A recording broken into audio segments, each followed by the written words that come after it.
the idea I had when I opened Chai Pani was essentially bringing to the American public what I believe to be the greatest aspect of Indian cuisine, the one that is truly pan-Indian, which is our street food.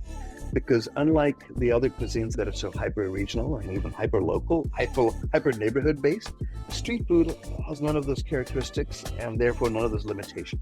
So that's what I bought to Chai Pani, was the street food. And what that allowed me to do was not be hidebound by rules.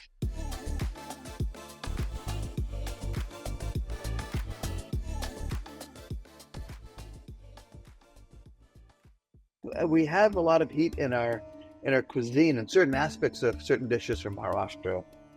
Chili peppers became very popular as they made their way from the south of India into the central state. It's also a dry and arid climate, so alliums do really well. Garlic and onion and groundnuts go well, peanuts go well there. When you say, how do you modify Indian cuisine for a Western palate or re-envision it, you kind of take it back to the basics.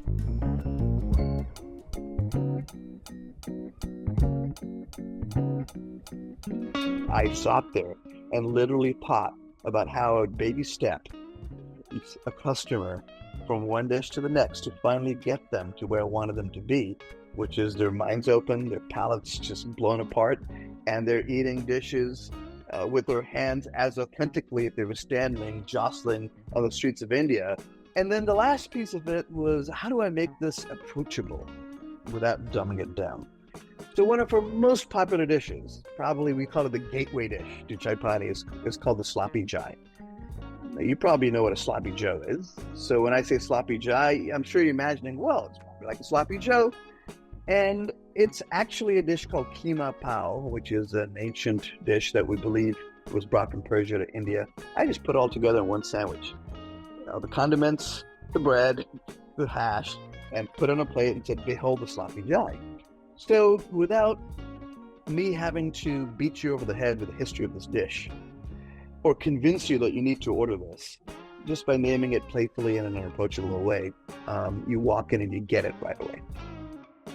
And culture, not just in terms of, Indian culture, but also culture in terms of just who do we want to be as people?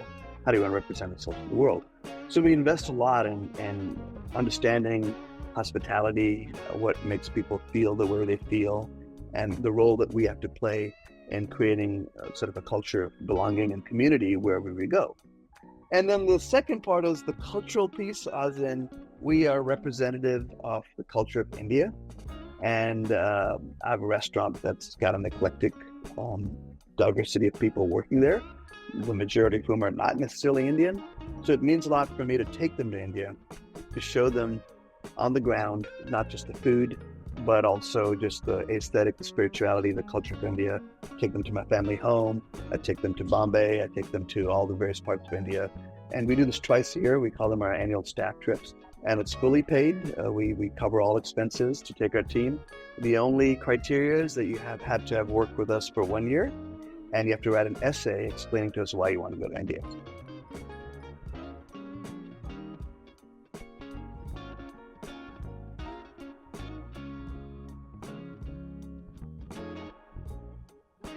I've heard a number of young Indian chefs say the same thing, that it was when they saw the success of Chai Pani, they recognized that Indian food can break out of what they were afraid to do. They were afraid to do something outside of the norm because they knew that worked, and it takes a big risk and a big leap of faith to try something completely different.